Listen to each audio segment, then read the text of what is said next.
Hey, what's up everybody? My name's Eric and I'm the operations pastor at Hopeland Church. So the name of the series that we're in right now is Ask It. And the subtitle to this whole series is the question that answers just about anything. And so far, for these 6 weeks, we're talking about one question. And we think that this one question will be the most important question that you will ever ask. We think that this will reduce the amount of stress that's in your life. We think that it will reduce the tears that you cry, save you money, and that it could even save you regret. And the question is, what's the wise thing to do? And what we have done is kind of turn this into a three-dimensional question, and that's this. In light of my past experience, my current circumstances, and my future hopes and dreams, what's the wise thing to do? And it's not what's the right thing to do, but what's the wise thing to do? And every week we've given you a bit of a homework assignment to just simply ask it. What's the wise thing to do? You owe it to yourself to know the answer to that question. So for the next 2 weeks, we're going to apply this question to specific areas of our lives.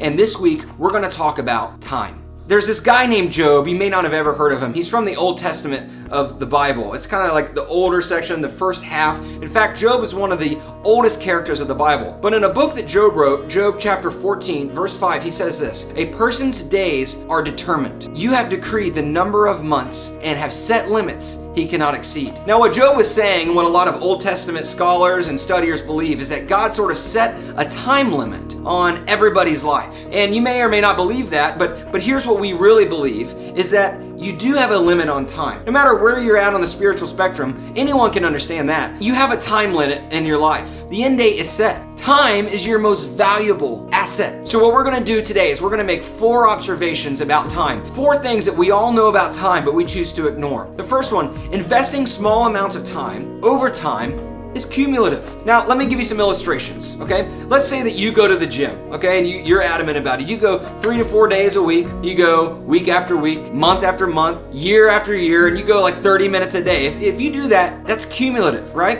It adds up. And let's say, on the other hand, let's say that you go have dinner or with your family, whether it's at home or however you guys do it. You know, you go and you do that 3 or 4 nights a week, and you do it week after week, and you do it month after month, and year after year. The results, they really add up, but there's no benefit in one installment. And at the same time, there's no consequence of just one installment. That's why it's so easy to talk ourselves out of, going to church or talking ourselves out of exercising or maybe spending time with God. Because something comes up and we're like, missing one time, it's not gonna hurt anything, right? And you know what? You're right. Missing one installment, it doesn't hurt anything. And at the same time, giving one installment, it doesn't help anything either. If you haven't exercised in a long time and you decide to go and work out, just like one time, it's not like someone's gonna walk up to you and be like, "Wow, you look really skinny." See, it's not like that. It's constant deposits over time that add up. Now, the second observation is this: neglect is cumulative. So investing small amounts of time is cumulative, but neglect is cumulative as well.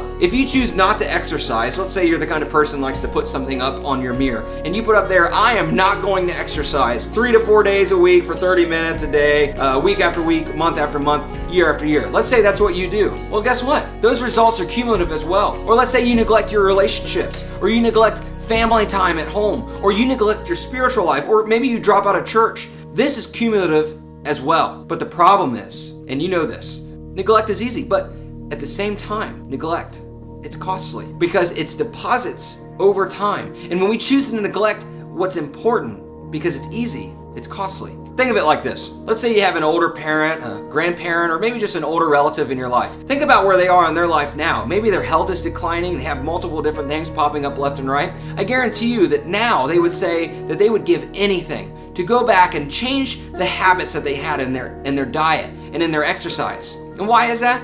Because neglect, it's easy, but at the same time, it's costly. And the same thing is true in our spiritual lives. We get too busy for God or too busy for church or whatever, and we say, I used to read my Bible, but now, I really just don't have time for that. You're saying, I don't know about the God thing now. I kind of a while ago, I stopped doing that. I didn't really have time. And now, I really don't even know if I believe in Him. The very idea of God to me it seems so foreign. God seems so far away from me.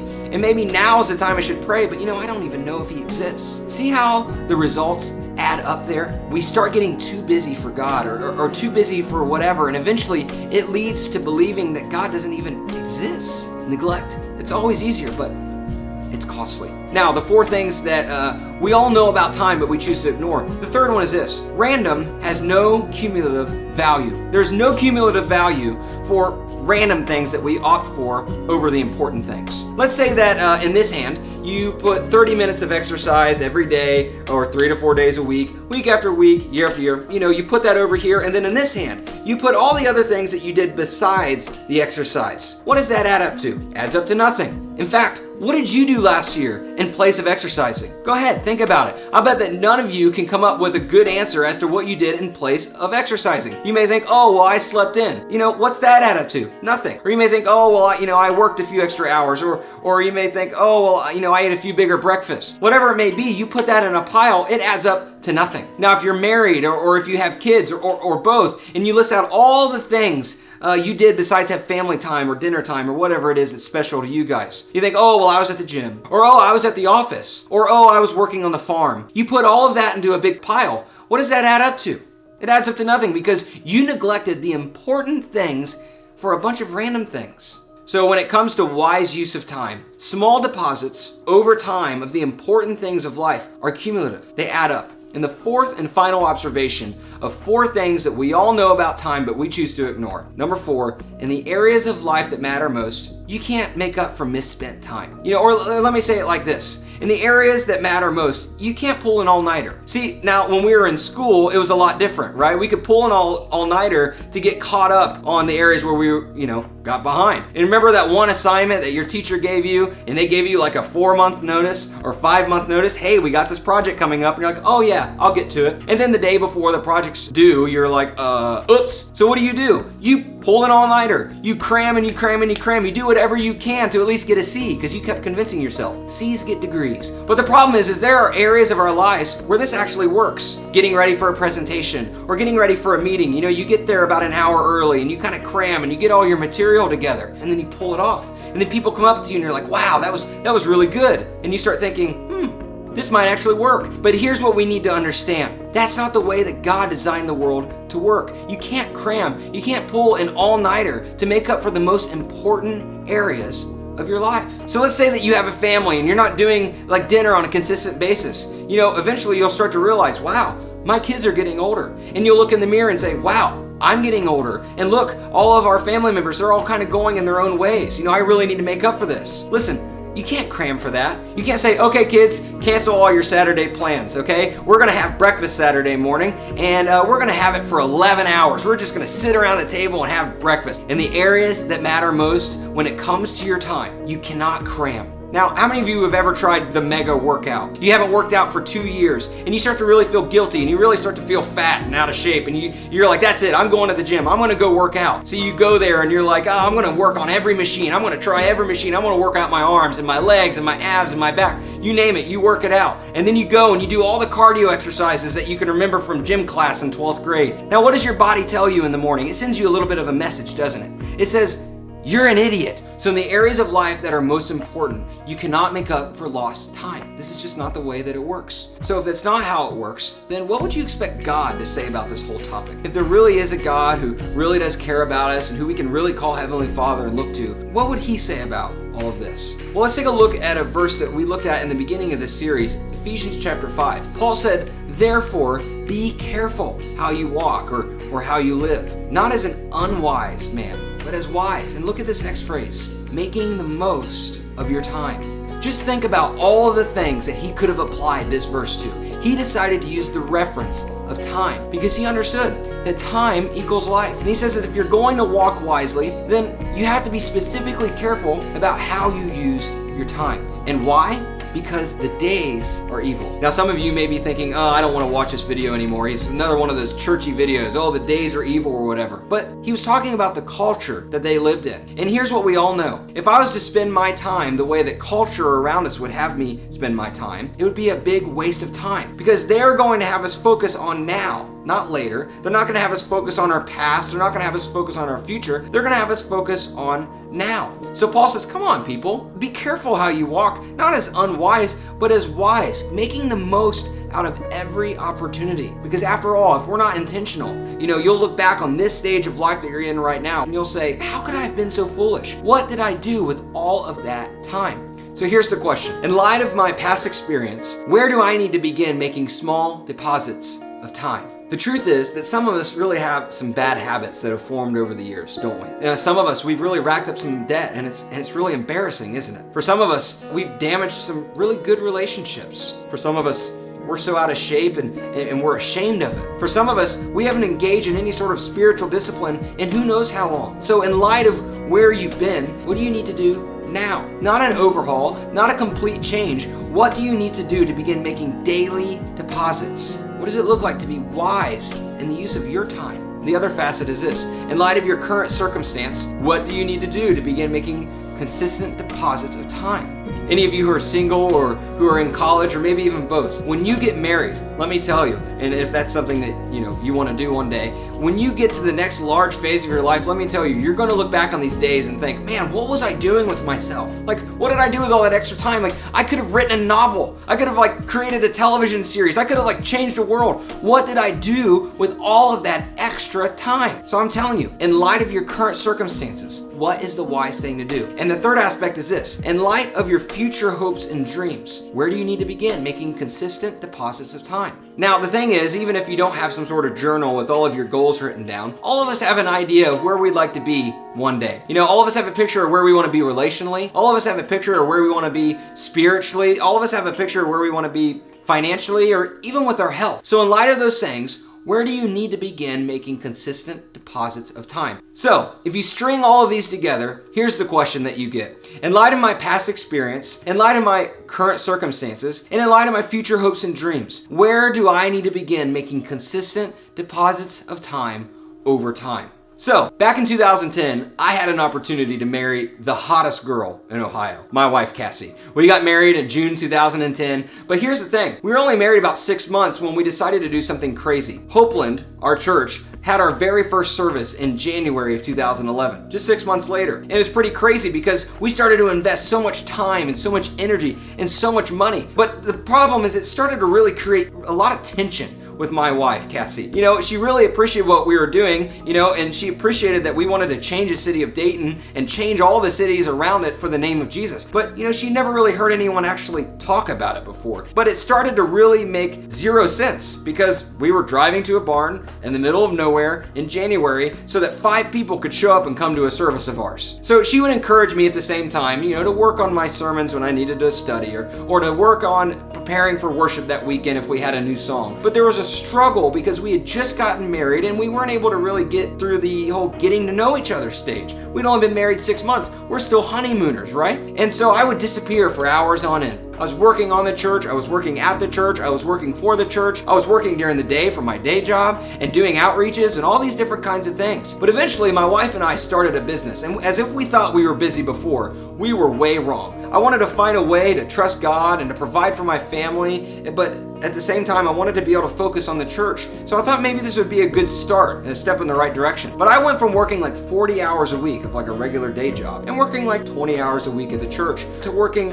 over 100 hours a week in my professional world and then working 40 hours a week for the church. And I would find myself waking up Mondays at 4 a.m. and I would work all day, 15 or 16 hours. And then I'd wind up at the church on Monday nights and we'd have our planning meeting that would go a lot of times to 1 in the morning. And I'd wake up again at 4 o'clock in the morning and I'd go and I'd work a 15 or 16 hour day. And then we would have our Invigorate student service there and I was leading that whole thing. So I had to be there and sometimes it would go until late. And then Wednesdays I'd work another 15 or 16 hour day after waking up at 4 o'clock in the morning. And then I'd report to the church in the evening and we'd have a meeting with a really large Ohio ministry that sometimes would last late into the evening. And then I'd get up again Thursday, 4 o'clock in the morning, and I'd work all day, and then I'd wind up at the church where we'd have our Invigorate planning meeting. And then on Friday, I'd wake up at 4 o'clock in the morning, and I'd work a 15 or 16 hour day, and then I'd wind up either at the church or doing some sort of family function, because it kind of just depended on which one fell on the calendar first. And then on Saturdays or Sundays, I would wind up at the church, and we'd either be building a stage or hanging an LCD monitor. It was day after day after day, and before I knew it,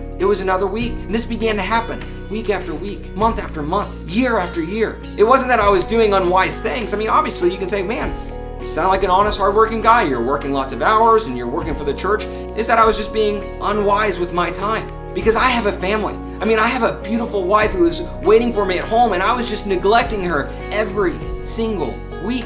Well, all of us leaders at Hopeland, we came to realize that we are all guilty of this. And most of us had very similar tensions that were building up in each other's homes. So we decided we were going to start changing it up. Eventually, we decided to completely restructure how we did our meetings altogether. Instead of spending the whole week having meetings back to back, we thought, hey, let's put all the meetings on one night, back to back, and condense them all down and just have them on one night. And let me tell you, at first, I didn't think this was going to work. I thought this was just kind of dumb. It was a lost cause. There's no way it was going to happen. But we thought we'd give it a try. So recently, we had our very first Monday night meeting where it was completely restructured. We brought together all the leadership of all the different ministries across all of Hopeland Church, and we had like fire drill sessions, going through all of our different segments that we needed to discuss, and we cut out all the fat. And let me tell you, it worked.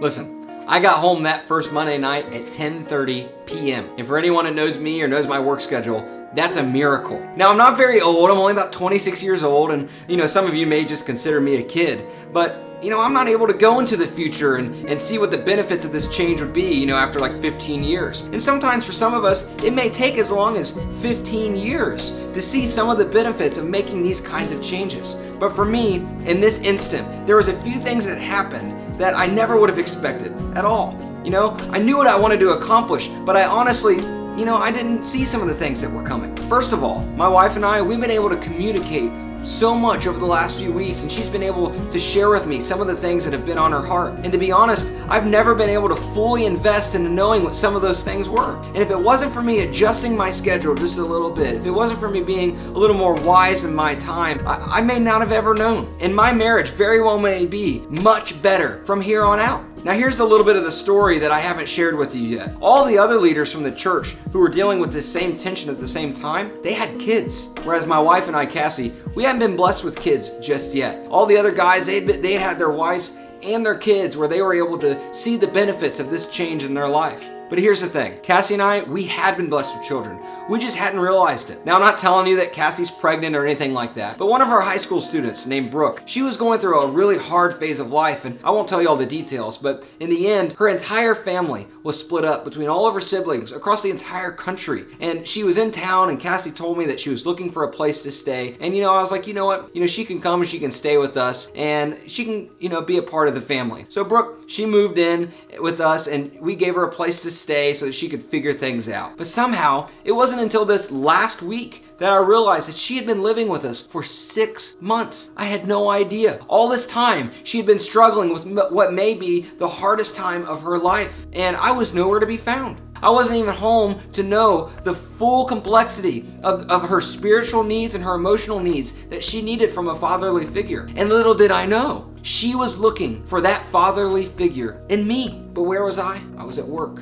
I was at the church. I was at the office. I was out of town. I was away on business. And all the while, my wife and Brooke, they were at home, just waiting for me to come home and to invest in them. So finally, this week, Cassie and Brooke and I were able to sit down as a family and actually ask Brooke, hey Brooke, what kind of things do you have going on in your life? What's on your heart? Where's your heart going? What do you see yourself doing in the future? And we were able to kind of put together a plan so that she could become a successful young adult. Something that should have happened months ago just never took place because I never realized it was needed. And the invitation for me to be a part of her life, it was there all along, but I never realized it because I was so occupied. Now, like I said, I know I'm only 26 and I have a lot to learn, and I was able to see the immediate benefits of me changing the priorities of my time. But what if I hadn't changed my schedule? What if I hadn't started coming home earlier? It's possible that Brooke would have moved on and would have never established a relationship with me, and she would have gone, and maybe she would have made mistakes that I could have helped her avoid. And then it would have been too late. But all I knew is that there was a tension. There was a struggle. There was a block of time that was going for all these things, and I had a feeling that I needed to switch that block of time for some more important things. And looking back now, I wouldn't trade anything for the relationships that we are establishing in our household. In these areas of life, if you don't make consistent deposits of time now, you can't make up for it later. It just won't work. You cannot cram for a relationship. You cannot cram for your physical health. All of these things take consistent deposits of time over time. And this is the time to begin. What comes to mind for you? Where do you need to begin? And what areas of life do you need to begin making small deposits of time over time? Because if you're going to ask the question for the rest of your life, this question here, in light of your past experience, in light of your current circumstances, and in light of your future hopes and dreams, where do you need to begin making consistent deposits of time? Because small deposits of time over time is the thing that is going to make a big difference in the important areas of your life. So let me close with this. Therefore, be careful how you live and how you walk. And don't be like the unwise, but be wise, making the most of your time. But the decision is up to you. So, will you ask it? Will you ask this question? What is the wise thing to do with my time? Let me pray for you. God, thank you so much for giving us the stewardship of our time and giving us the opportunity to be able to look back at some of our past circumstances, or maybe looking at our current circumstances, and even being able to look into the future to decide what is the wise thing for us to do. So God, for all of us watching this video, I just pray that right here where we're sitting, we can actually stop and say, God, what's the wise thing for me to do with my time? And it's in your name we pray. Amen. Well, thanks for watching this video this week. Really glad that you did. Be sure to tune in next week for part 4 of our series as we learn how to be wise in our sexuality. Have a good week.